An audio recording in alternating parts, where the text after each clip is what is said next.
Netflix also did give us a new movie this past week, Dave, with a stacked cast. And that movie was Antonio Campos's The Devil All the Time, which is an adaptation of Donald Ray Pollock's book of the same name. And Pollock actually is the narrator in this. Pretty cool.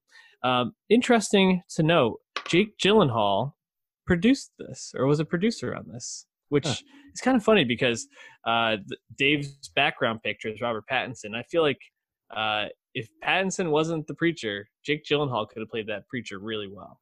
Absolutely. But we'll get to Pattinson in a second.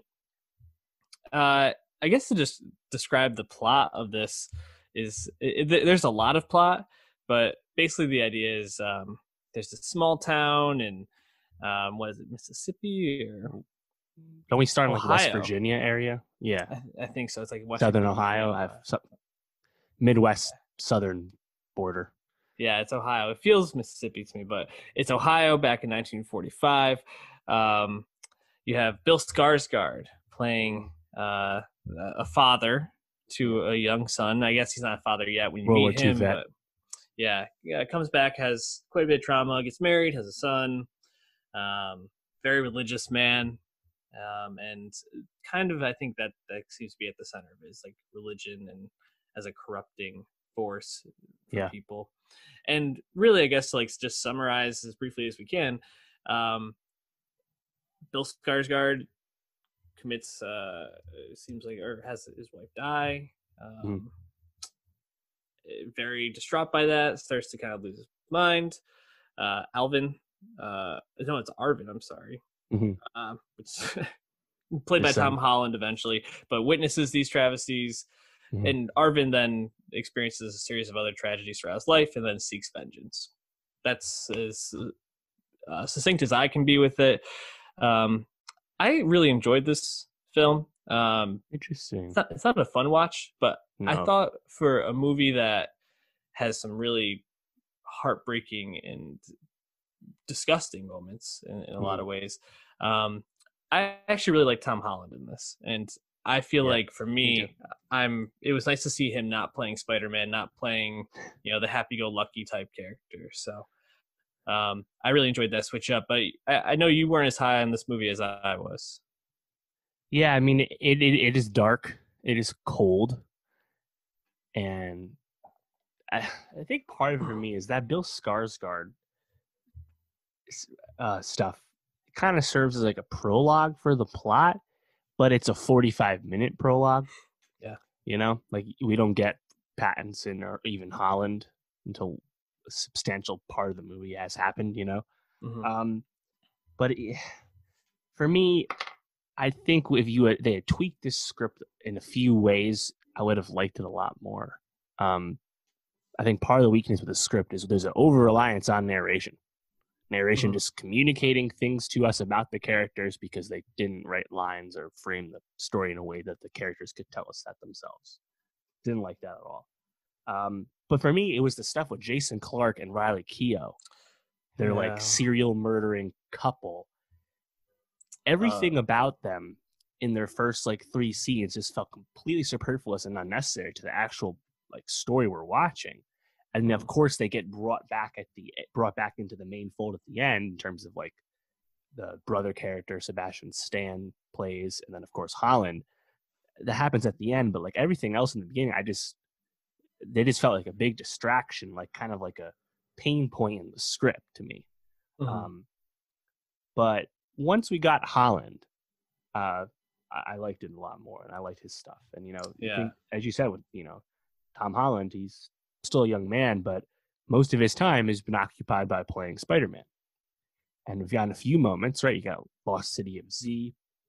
You got his voice work in Onward, which came out earlier this year. And we know Cherry's, right before the pandemic. And we know Cherry's coming out next year with the Russo brothers, and Uncharted was about to shoot. It was like a few days in the production when pandemic started. But Holland, this is probably his best performance to date, live action anyway. Like I really liked him in Onward, but that's voice work. I think this is one of Tom Holland's best performances, and even like just basic stuff. Like I loved watching him beat the shit out of those three dudes from the school, you know. Um, but I thought he actually kind of carried that vengeance in a convincing way, and I liked it a lot, you know. I think Liza Scanlon, though, I think she's better in Baby Teeth over this year. I think Pattinson was better in Tenet. You know, it's like it's not really anyone else's best work you've seen recently. Funny to note that Jason Clarke has some issues with his spouse. Shocker. He gets cucked every movie, dude. Yeah, he wasn't actually cucked this one, but it was like it wasn't just a solid relationship, right? He had some issues still. I mean, it was like, if you had to like label it, I guess it's not technically cucking if you're killing people too, but I mean, he watched people have sex with his wife first. That's actually, yeah, you're right. Yeah, I mean, that's fuck, man. He just likes to get this cucked. keeps happening. I literally, I was just started cracking up when I figured out like what their whole thing was. It was pretty ridiculous. You know, I know this isn't anyone else's like best work, but I really liked Bill Skarsgård too, even though that first 45 minutes definitely could have been chopped down. Like we kind of got the point of like who that character was in the first like 10 minutes, and they stretched it out for like 15 more. I thought he was pretty good, and you know, especially because we haven't seen a lot of him outside of like It, and I think there was one other movie.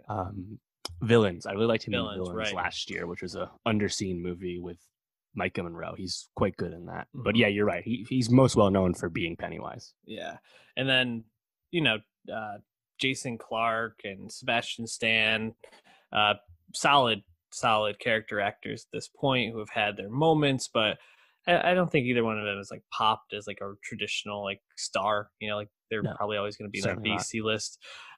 Scanlon, like you said, Baby Teeth, but that was a great role in a great movie. We really enjoyed that. Go check out that review. Like you said, Pattinson and Tenet, and Pattinson's just been on a heater. I mean, like, of course, taking these weird roles. This is like solid like B tier Pattinson, which just speaks to how hot he's been for the last 6 years. Yeah, this actually reminded me more of Pattinson in last year's The King with Chalamet. Sure. Yes, because he plays that really weird French guy, and and he's really weird in this, and weird and just despicable. Chewing the scenery.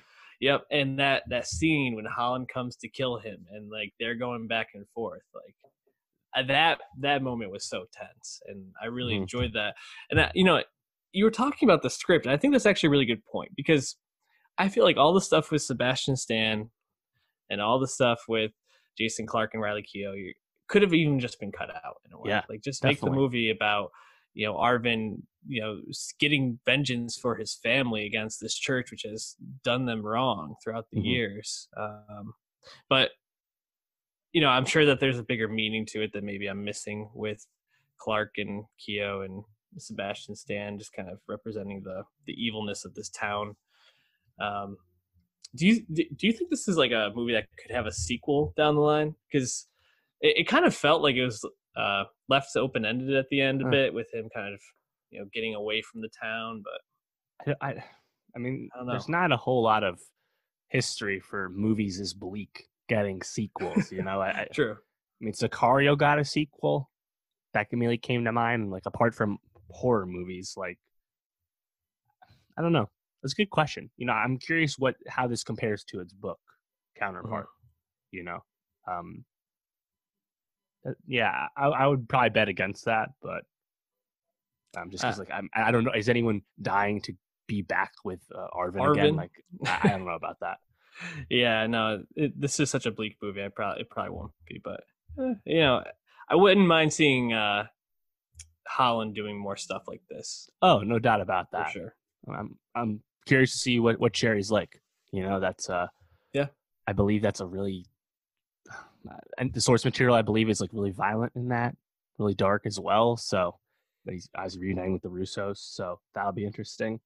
And also he'll get to be a leading man, of course, in Uncharted. So, just him being his normal charming self, but not being Peter Parker, is also welcome. So, yeah, we like Tom Holland. So this was, you know, just getting this in the CV. This kind of reminds me of what Rob started doing after Twilight, right? Just kind of taking weird roles, not always the lead. In this case, you are, but like just kind of just getting those reps up and doing kind of different stuff. So